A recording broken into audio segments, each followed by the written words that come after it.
Shalom. Thank you very much. My Hebrew is rather limited, so I'll stick to English. Please see if I'm talking too fast or too slow, let me know. Too slow, just bang your head against the table. And let's see, if I'm just incoherent, then there's nothing you can do. Okay, let's see. So this is a sort of experiment here. Most of us here in the room have electrical background and work in electrical systems, obviously in signal integrity, impacted fields. And my presentation is focused really on optics, right? So the secret is out. Optics is becoming important, right? So we are all curious what's really going to happen, how fast is optics going to eat down into the electrical links. It's probably a good idea to think about optics as your second job if you are all in electrical, unless you are inside a chip. There is not really that much going on in, let's say, signal processing inside chips. Things are going on there, but it's not mainstream by any stretch of imagination. So what I will talk about effectively is how are we oh, that's a good start, okay. How are we going on? I'll start here. How are we going on with testing of optical signals? And if you think about the history of testing of communication signals, and yeah, I'm gonna focus on communication. So if we are talking about history of testing communication signals, there is a fairly common background between the electrical and the optical, that is the mask test, right? And we have been using mask tests for both for a long time. And it's not true that this is gonna last. Right now, actually, the electrical and optical tests, they swapped ideas, and you can do some things in optics that you would not do in electrical and vice versa. So mask test is actually not that hot right now, and we'll talk about it a little bit. And then I will proceed to talk about what we are doing in the latest generation of optics, which is PAM4, and it's called 400G, although that name, for several reasons, is kind of obsolete by now. Okay, so that's really it.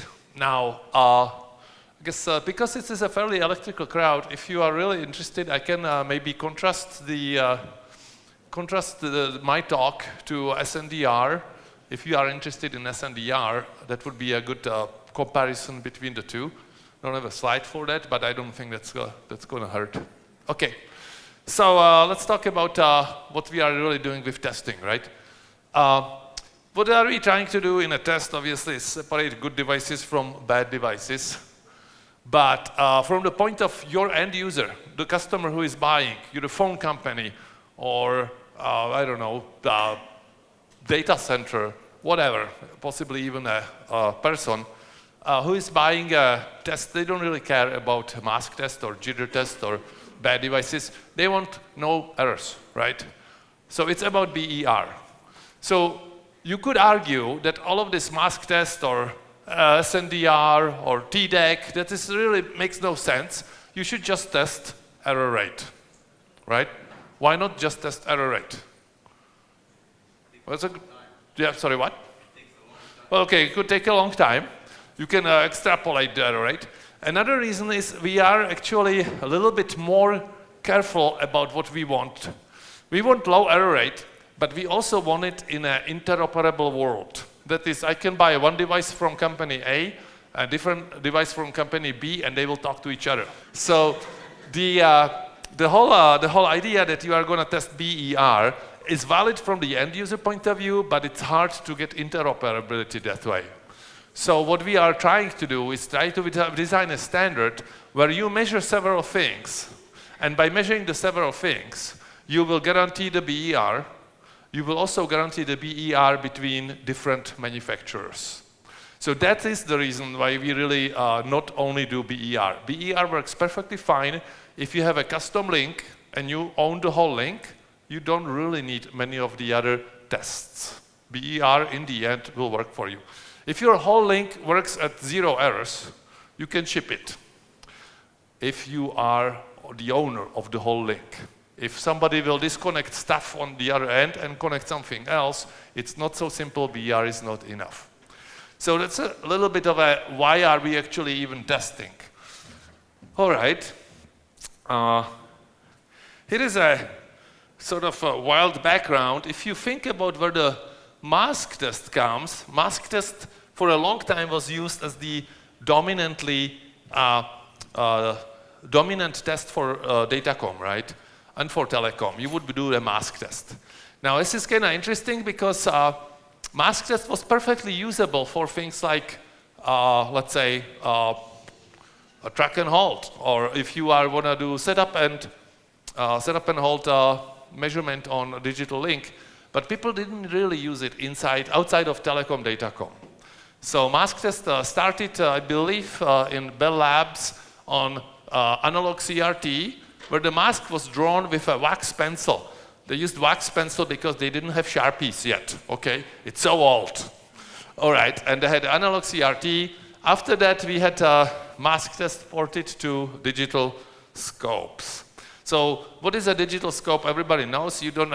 Half of you probably no longer know what is an analog scope. But the interesting change there was that when we moved from old technology, analog, to digital technology, we actually lost something. And also, we were kind of daft about it. The people who invented the original test were people like Shannon and Kotelnikov. When somebody like that figures something out and you want to mess it up, you better be careful. So what we did is effectively we replaced this intensity graded information, right? The test was done in an analog system. So anything what happened very often was bright. Everything that happened rarely was dim. And if it was very rare, you didn't even see it. So it was modulated, the intensity was modulated by probability. That was actually cool. In the digital scope, first generations, that disappeared. Anything that got digitized was put on the screen the same brightness. Okay? So we actually lost the information about probability when we did that. And we did that, and we thought that we are clever. We were not clever. Okay, so the first, so it got automated.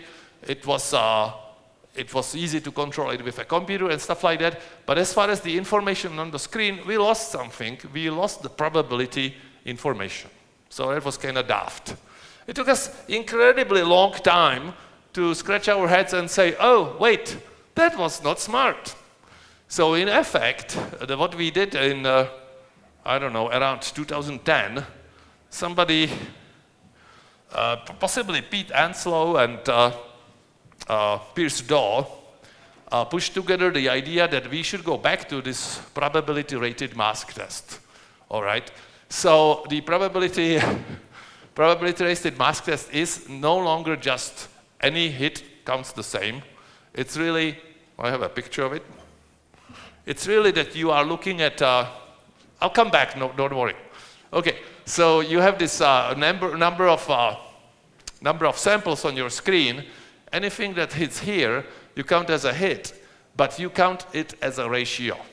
So if you have 1 million samples on the screen and you have one hit, it's 1 in a million, you say the hit ratio is 1 in a million, okay, and you are allowed to have that.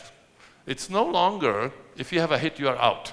It's a ratio, and if the ratio is okay, then if it's a very small number, 1 in a million is a small number, then you are okay. And if you have maybe 100,000 hits in a million, you're not okay.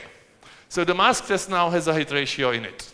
Not a big news, right? But if you think about it, I would like you to see the procession where we get back to the statistically sound method. All right. So why is this a good idea? Obviously, it seems like a good idea, but we need a little bit more proof to that. So here is an example of what mask test is doing. So what is mask test? Mask test is trying, just like many other tests, we are separating the good devices from the bad devices. Okay, horizontal axis in this graph is the goodness of a device. On the left, the device is worthless. It doesn't do anything, it's bad. On the very right, it's fantastic, okay? In the middle, it's just where you want the threshold. Anything to the left of the orange step function in the middle, anything to the left is bad, anything to the right is good. So your mask test will separate the good from the bad. And what you want in mask test to give you this step function. And it doesn't do that.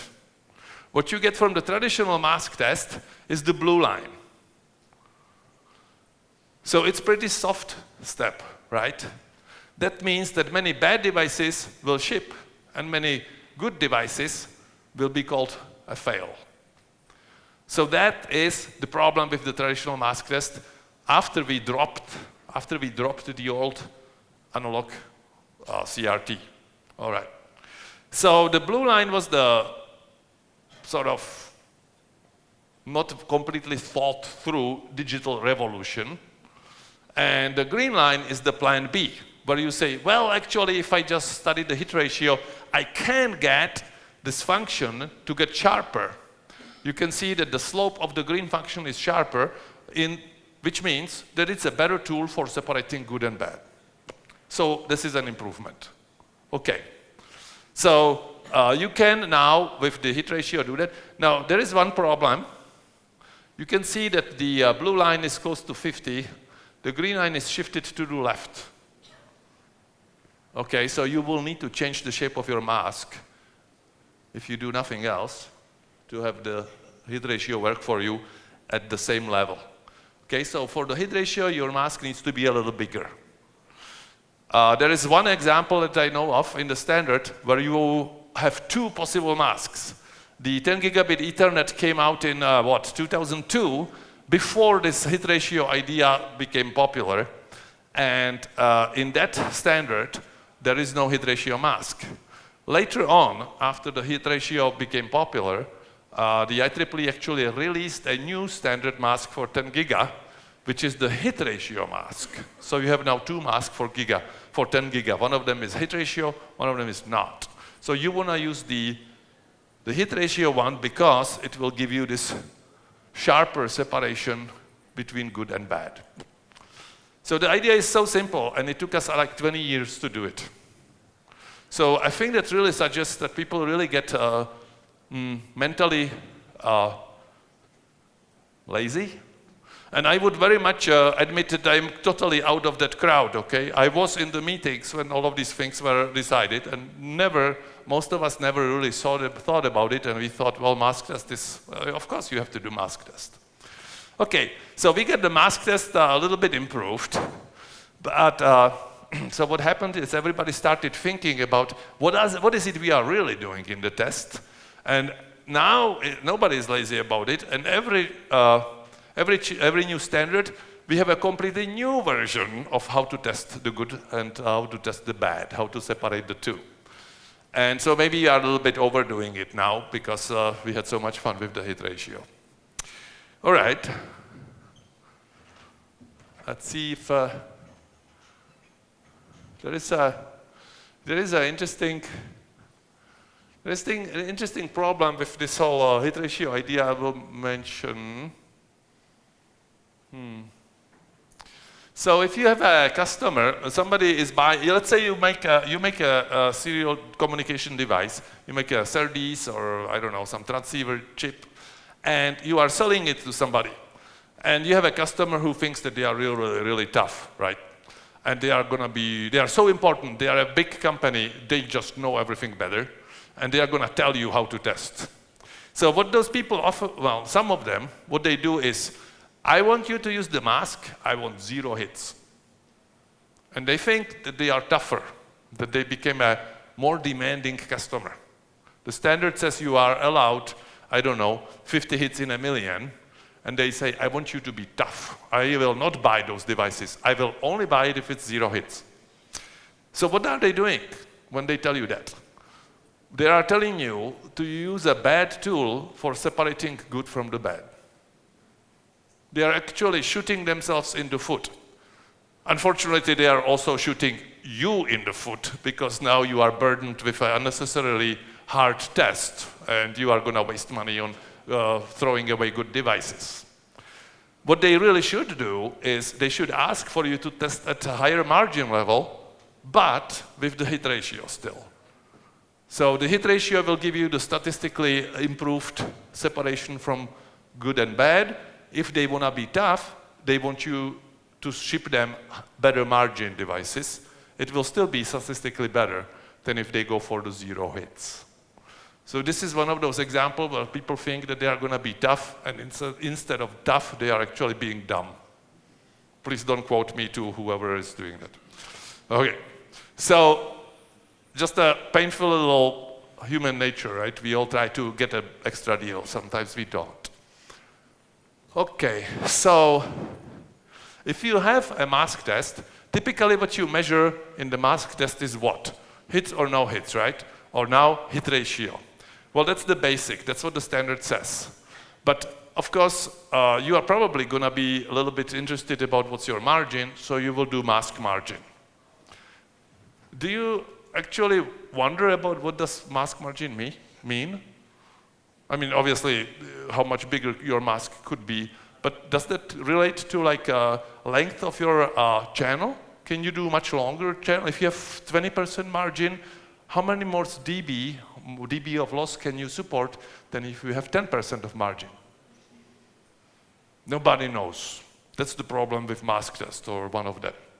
But anyway, the margin is a practical value, and it's not usually specified in the standard.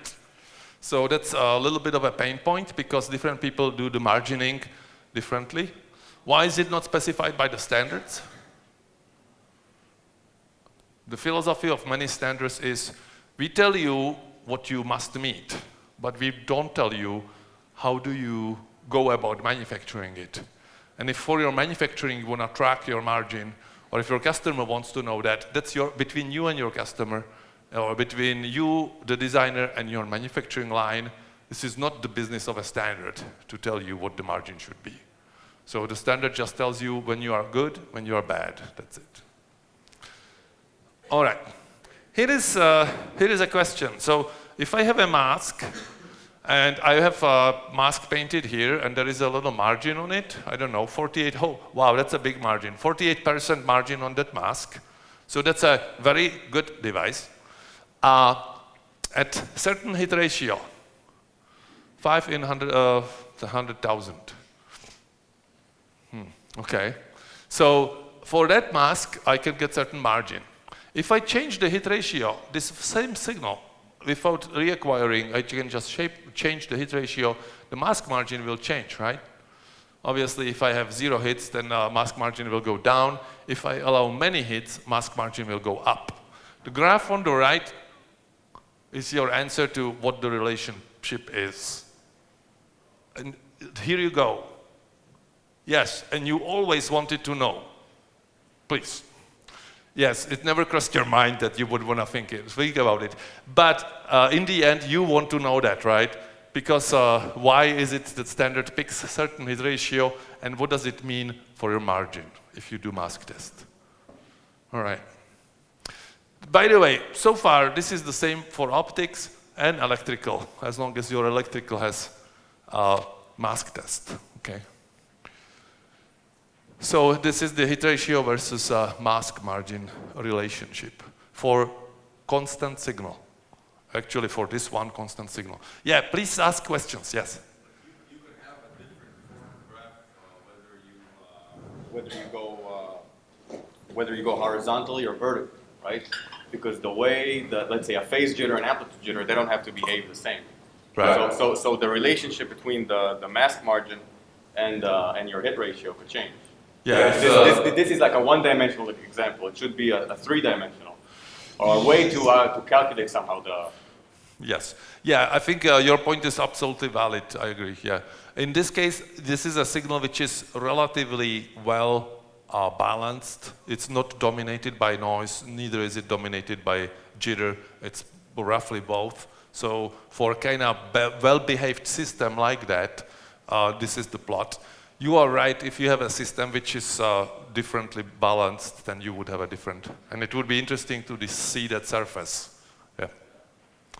Any other questions? Okay. Please do feel free to ask any time, but there is no prize for asking questions. Sorry. All right. So we talked about the mask test, and so now I got all excited about how we have a clever mask test, and we have a statistically sound way of doing it, finally. One basic question, for example, about the hit ratio mask test. If you acquire more samples, more and more and more, what's going to happen with your result? Your result gets more accurate.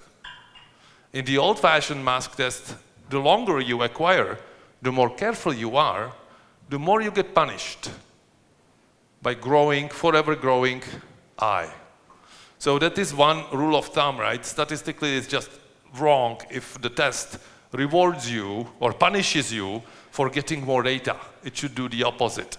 So the hit ratio mask does that. It rewards you by giving you better accuracy. So now if you have a very large margin, you can easily acquire only 100 waveforms. Your result is not very accurate, but with a huge margin, who cares? On the other hand, if you are barely squeaking by, how do you really find out if you are passing or failing? Well, you just acquire for a long time, and then your result will get so accurate you will be shipping the right, or not shipping the right result. Okay, so we got it all working out. So what you would expect is immediately somebody will come and mess with it. And that's exactly what happened. So in the optics, this whole mask test got replaced by an idea called TDEC. And now we are starting to talk about PAM4. We are almost at PAM4, okay? So this was just the last thing before PAM4. The 100 gigabit standard was written in about 2012. So this is 4 times 25 giga optics, right? And it did not use TDEC. It's the last one which uses mask. In 2014-15, we started working on the multimode version of 4 times 25, 100G base SR4. And for some reason, we got into, let's replace the mask test, and we replaced it with this thing called TDEC. That's transmitter and dispersion eye closure. Okay. So it actually, well, let's look at that. So why would you do that is one question, but let's first talk about what is it you do. So you look at an eye diagram and you say, how much is it closed on the left of the center and how much is it closed on the right of the center? This is not a bad idea. It actually looks a lot like a mask. You could almost have a square mask here, right? So that's one thing. So actually, if you just say that, you just replace the mask with this histogram on the left, histogram on the right. This is not really any useful change yet. Well, what is useful is then when you take that histogram, this is what? What's in that histogram? Probability that the voltage or the optical power is somewhere, right? So the probability you have your optical power here is 0. Probability here is very high, I don't know, 10%. Probability here is 0 again. So this is a kind of histogram of the probability at that time slot. So that is a probability of optical waveform. You can take that and integrate it, and you get probability of error. So you can do a cumulative density of the probability, and you get a probability of error. Why would that be a good idea? Because now you, the designer, and your customer are talking the same language. Because your customer doesn't care about probability of optical power, but they care about probability of error. So that is maybe the smart part of the TDEC, that actually we are now translating our technical spec. Oh yeah, I should be back on the stage. Okay, so we are translating the technical spec to errors. Okay, so I calculate this probability here, and from that, I can now say if I am passing the transmitter or not. So another interesting idea here is that when I'm testing the transmitter, I often test it right at the transmitter, and I don't know what will the channel do to me, right? The channel, the link, where the loss happens, where the dispersion happens, is not in the test, in a normal mask test. So in this test called TDEC, It says transmitter and dispersion eye closure. So how do you get the transmitter? Well, you are measuring the transmitter that's there. How do you get the dispersion? In this case, it's a multimode fiber. It disperses your signal in a known way. So you can just calculate how much dispersion there will be. That's going to slow down your signal. The dispersion behaves, in this case, like a bandwidth filter. So what you can do is you don't need any fiber at all. You limit the bandwidth of your oscilloscope, and that simulates the fiber. So now you are measuring the transmitter plus the worst case fiber, and you didn't have to buy some special fiber from some unobtainable supplier. You just change your scope setting. So that's very practical. So what we improved is we now have the channel involved or included in the measurement. That's great. And second, the result now could be a penalty in dBs. It could be in something your customer understands. You know, you tell your customers, mask is 43%, so what? I can print it, the data sheet out and post it in the bathroom and look at it. It's not useful, right? If you tell your customer, my margin is 2 dB better than the competitors, I can send the data 2 dB farther. That's something your customer understands. Okay? So that's the trick about the TDEC. So this is the last thing which is still not PAM4. Okay, this was done just before we hit PAM4. Okay, so TDEC is then ported. Oh, sorry, here is an example of the scope screen. In this case, I have a special bandwidth here. This bandwidth is there for the TDEC measurement. So you don't do anything else at this bandwidth. You don't measure rise time, you don't do anything like that. You only do this special TDEC test. It's built into the scope hardware, the bandwidth, okay? So that's what you do for multimode 4x25 optical signal. Okay, any questions about the idea? I think maybe let's do a little wrap, right? The idea is not so much that we don't do mask. I mean, this is still kind of like looking at the mask, right? It's not that different. But we recalculate it into errors, just with math on the scope or on your PC. And that way we translate it from something that only the designer understands to something your customer understands. So maybe that's, in my view, that's the true benefit of actually messing with the good old mask test. So we get some improvement from that. How does this test jitter, for example? Well, as you can see, right, if you move to the left or to the right, it will close your eye. That's it. There is no other jitter test. It just does that. Okay. So that's it. Now you have PAM4. So if you say that, let's say we all like the TDEC idea, we accepted that it's good to have the penalty result. We like the idea that we can now measure the impact of the fiber or include the impact of the channel, right? We get a little bit better information if we include that. Let's do the same thing on PAM4. So this is assuming that everybody knows what PAM4 is, right? But you do, I hope. So PAM4 has 4 levels and 3 eyes instead of 1 level, so 2 levels and 1 eye. 1 level is a boring signaling method. And it sends 2 bits in 1 UI, right? So any unit interval, you have 2 bits. It could be 0, 0, 0, 1, 1, 0, or 1, 1. So you have 2 bits per symbol. So you have double the signaling density compared to NRZ PAM2. So we call it PAM4, and we call the other one NRZ. If you are academic, you probably should call it PAM2 NRZ and PAM4 NRZ. Because do you remember there is such a thing as RZ? You can do return to 0, for example. Return to 0 can work with PAM2. It can work with PAM4. It's only useful to academics because nobody does it. So don't do it because you're going to confuse everybody. But if you are drinking beer with colleagues, you can astonish them by this revelation. Okay. So PAM4, you have these 3 eyes. So now you're going to do the histogramming 3 times. You do it for the top eye, for the middle eye, for the bottom eye, right? Now you are no longer talking so much about bit rate, because this is no bit there. They are really 2 bits, and they are coded. So we talk about symbol rate, symbol error rate. What is the rate at which this information fails me? How often do I get a symbol which has in it wrong information? So SER instead of BER, symbol error rate instead of bit error rate. There is a relationship between the two, and it depends on many things, but roughly speaking, it's the same idea, right?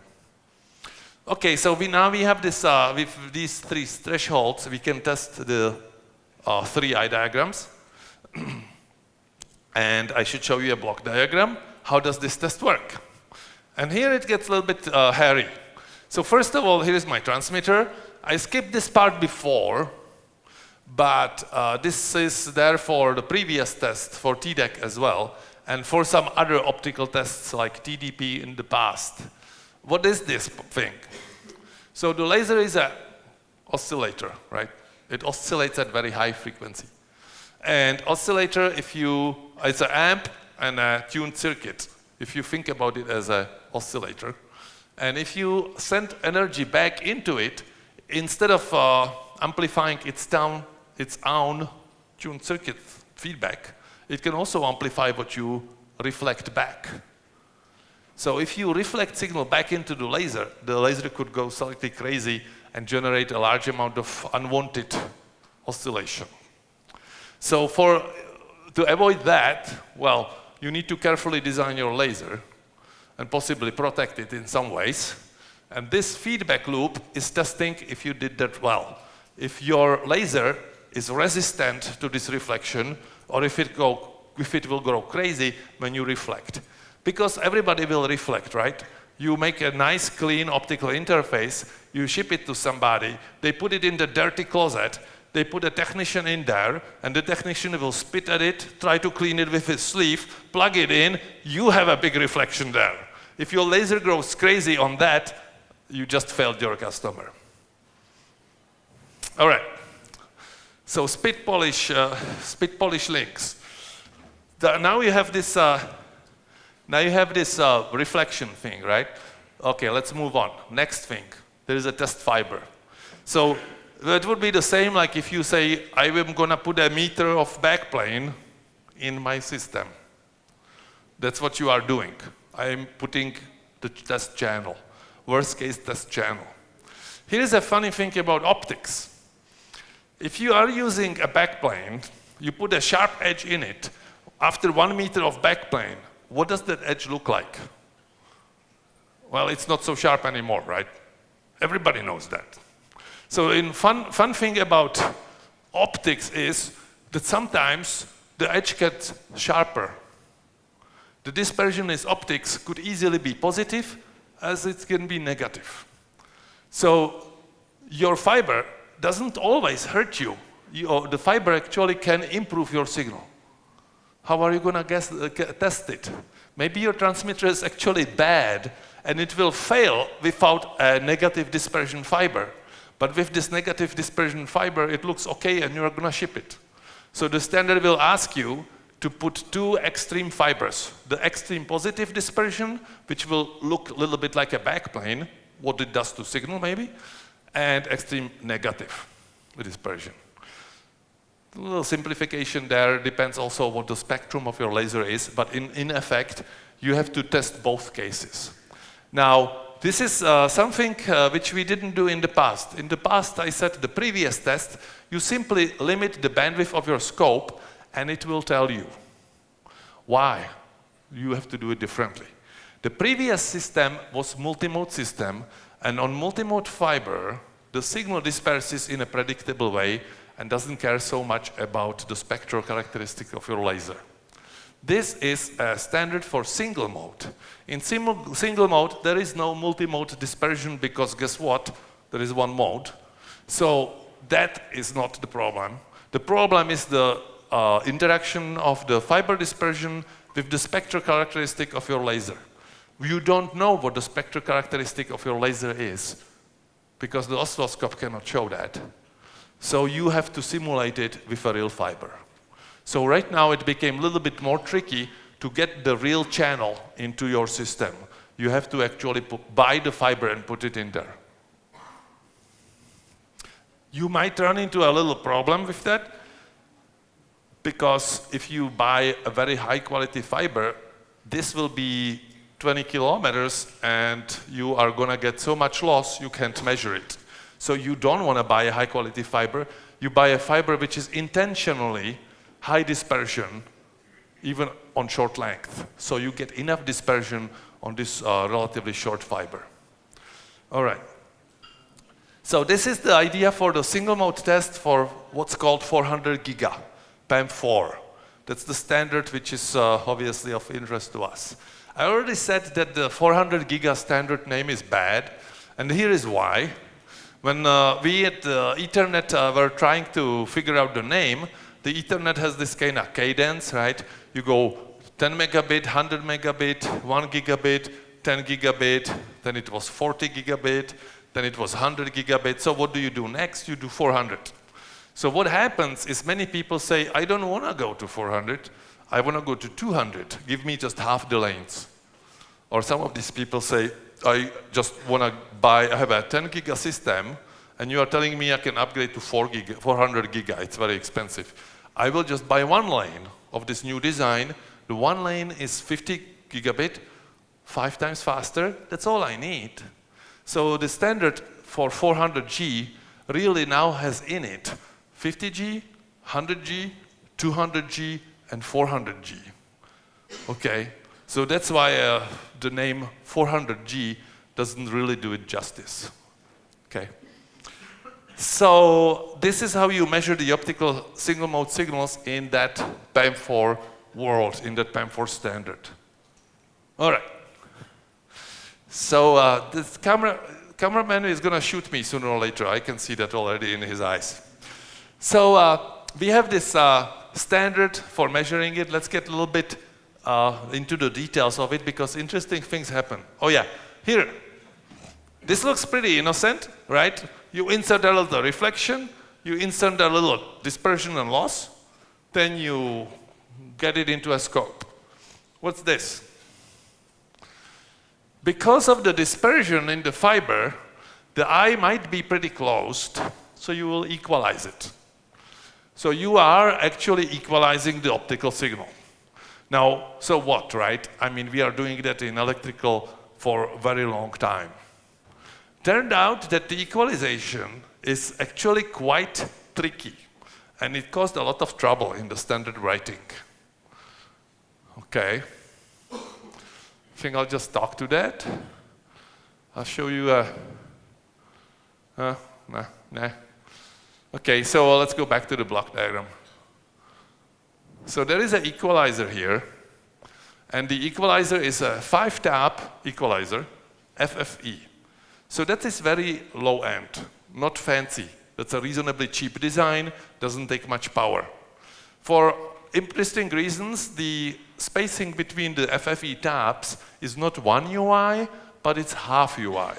So it's called 5-tap T/2. So this is an equalizer which you can relatively easily implement into these chips. Actually, I don't know of any chip for PAM4 that wouldn't have a better equalizer. So the standard is not asking for much. You don't have to spin your silicon. Your silicon is already better than the standard, so you are good. However, the funny thing about it is the equalization you do here has a huge impact on your result. This was unexpected. The fact that you have an equalizer has been with us for 10 years, right? If you look at your electrical links, everything is equalized even past like 10 giga. You have an equalizer anywhere. And it works, no trouble. Here we found that this small difference in equalization, that is, the equalizer is given to you, 5 taps T/2. So what's your design freedom? Your design freedom is how you tune those taps, right? So you optimize the taps and you get a failing result. Then your colleague optimizes the taps and he gets a passing result. How is that fair? Your colleague is a loser, he shouldn't do better than you. Okay, so this, the problem with the equalization is what kept us busy for at least 2 spins of the standard. So let's look at some example of that. First is this question. You are measuring this thing called TDEC, and this is again related to vertical eye closure, right? And the same like before, sorry, TDEC Q. I didn't explain, but it's pretty obvious. The Q stands for, you guessed it, quaternary. I know, that was on the lips, on your lips already. Quaternary means 4, right? So of 4, perhaps. So this is a TDEC, but on 4 levers. And this is actually a penalty. So this really should be called TDECQP. Why is it not called that? Okay, you try to pronounce it. Okay, that's why. All right, so this penalty, and what does that mean? It's a penalty. If you get a 0, you are God. If you get less than 2.5, you are passing. And if you have a high number, back to the design tools. Okay, so you want as low as possible. Okay, and so this measurement, it's a measurement of the vertical eye opening. The opening is recalculated into error rate, and it's actually convolved with noise. I'm not going to explain why, except for by convolving it with noise, you get the result as a dB of penalty compared to a perfect transmitter. So if you get result of TDEC 1 dB on your transmitter and your competitor gets a penalty of 2 dB, then your design will travel farther than 1 dB of loss on the fiber. And your customer knows exactly what that means. That might mean that he will actually use a little bit longer fiber before we would amplify or whatever. Or it might mean that he just likes it because less penalty is better, and he knows this link will have a margin 10 years from now, even when your laser gets bad or less good.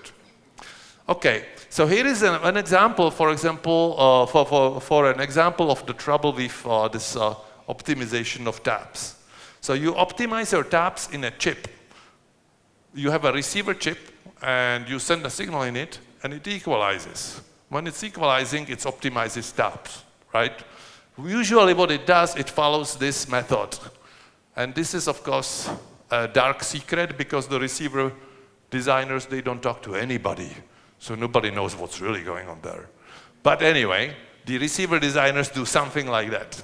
So the idea was that if we optimize the measurement to this MSEE, mean square error, if we optimize the receiver to that, then we are going to get the best TDEC. And that's exactly where we are going to measure.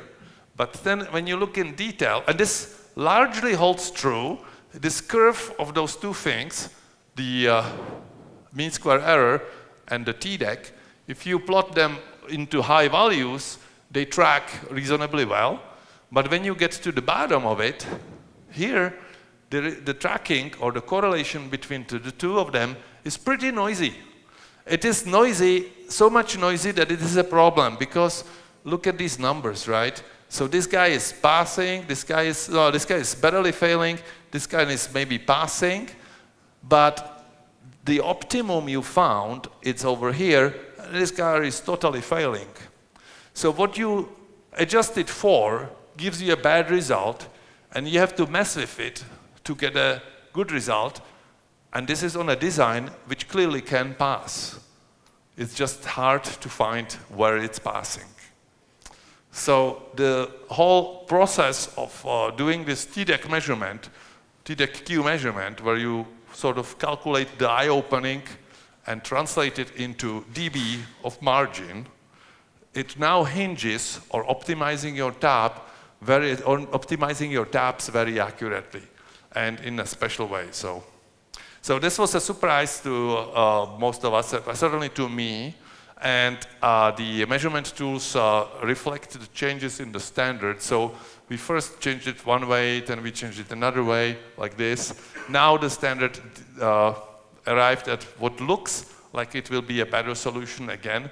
So we are trying to find if there is a hole in it. But anyway, so at this point, the standard has a method which optimizes reasonably well. And second important optimization criteria is what you are doing in measurement actually works similarly like what is happening in the receiver. So the measurement is following roughly what the receiver is doing. It's not like we are doing something that no receiver is capable of, and we will not have correlation between receiver performance and measurement. All right, so this is TDEC-Q. So again, it's a penalty. The penalty is in dBs. If you are really good, you get penalty of 0. If you are not so good, you get several dBs of penalty. 2.5 dB is one of the limits. Depends on the standard, but let's say 2.5. Somewhere here is your limit for passing TDEC-Q, and it tells you exactly how good your transmitter is when it's fitted with this fiber, with the extreme fiber, right? So most of the time, your design will be much better because it's not facing the extreme fiber, but it will survive even that. Okay, so let's talk a little bit about one more thing. It's going to be lunchtime soon, and I don't want to be between you and lunch. But actually, door is over there, so I don't think it's a problem. So this is a fairly interesting experiment which was reported recently at IEEE. So I can show you the slide because that's a public domain, right? So I did get a permission from the author too. So the bright green curve is a TDEC-Q result according to the standard as it is today, May, right? Or let's just say middle of May, okay? So the TDEC-Q is plotted here. Let's just look at only the top line, the bright green, the thick green line. This is plotted against the oscilloscope bandwidth, all right? So horizontal axis is oscilloscope bandwidth. How did we adjust the oscilloscope bandwidth?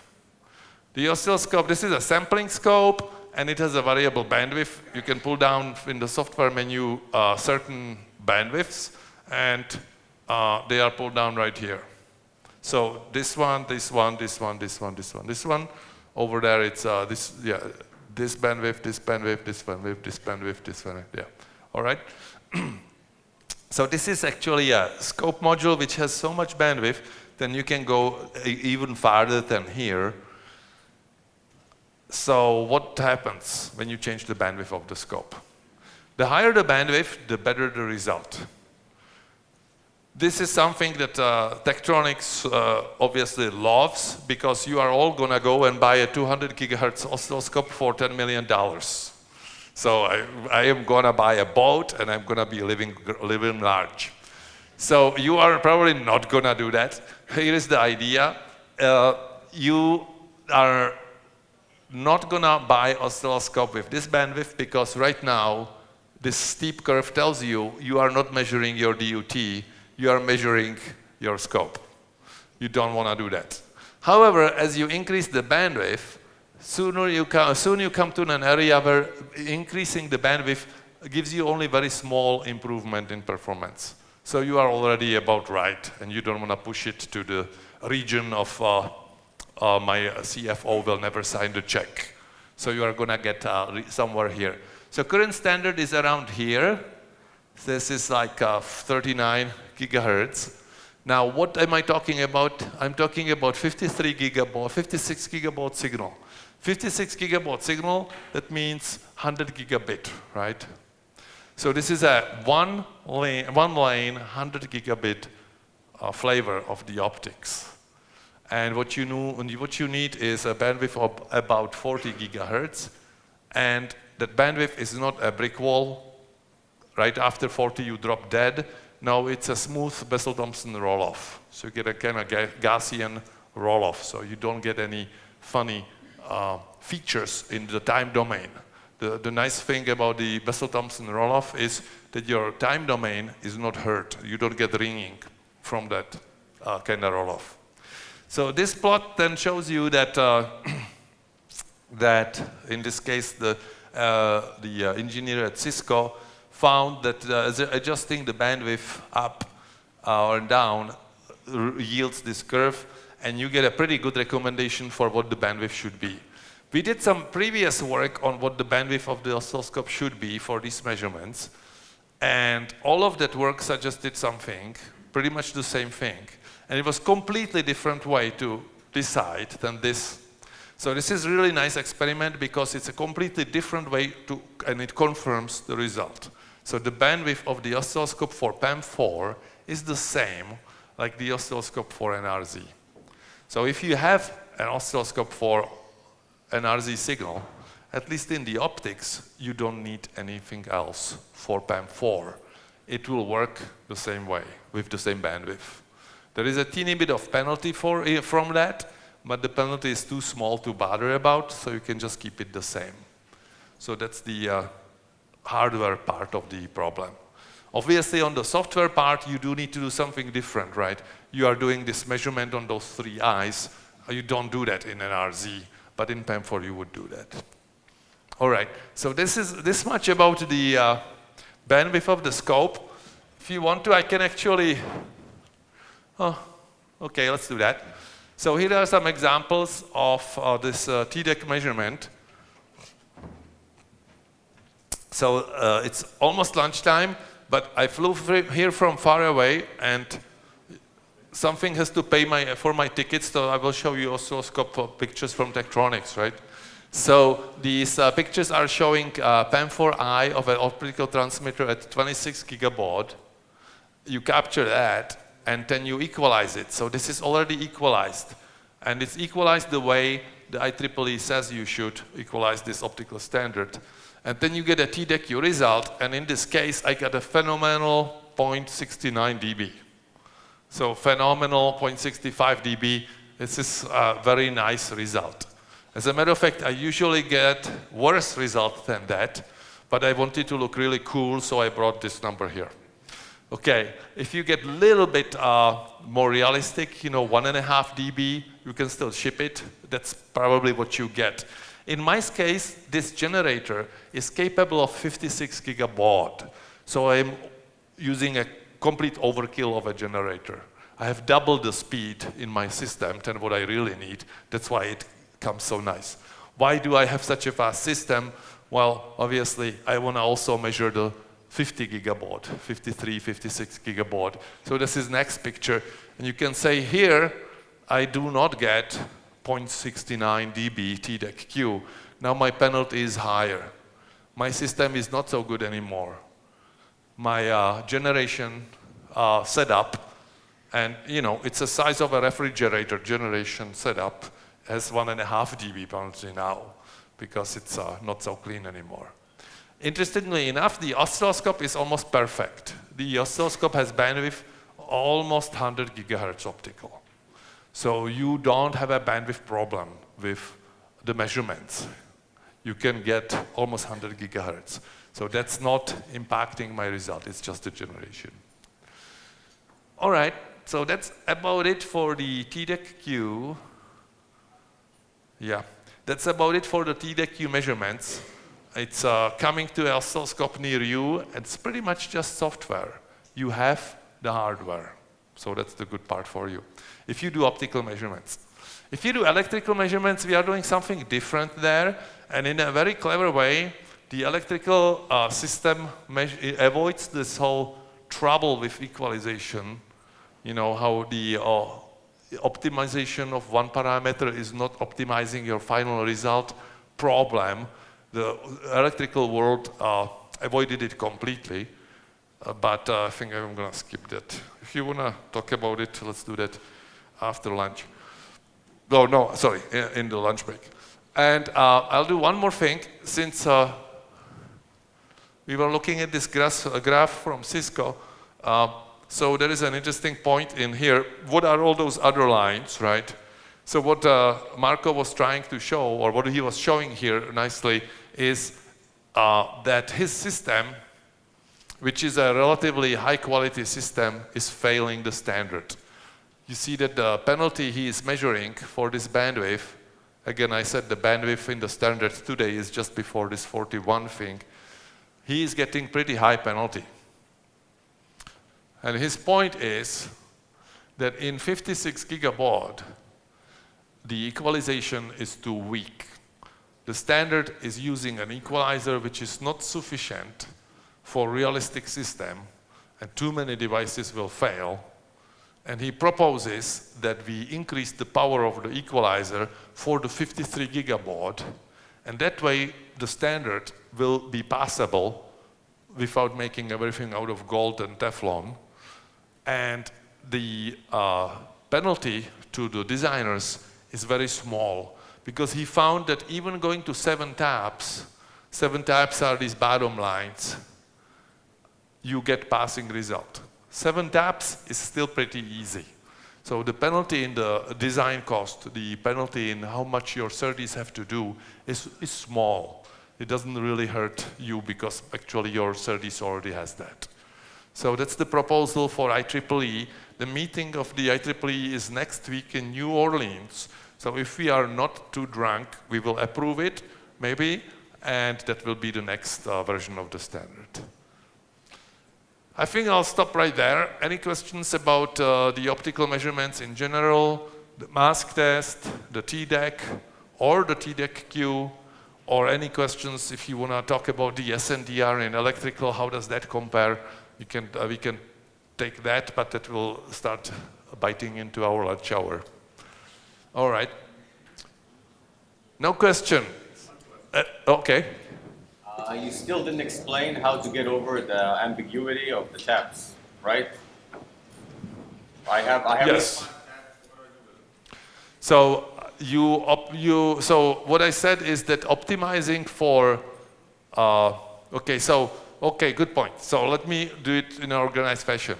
So the first stab at it was, we are measuring TDEC-Q, let's optimize for the best TDEC-Q. That's perfectly sensible. Mathematically, it works.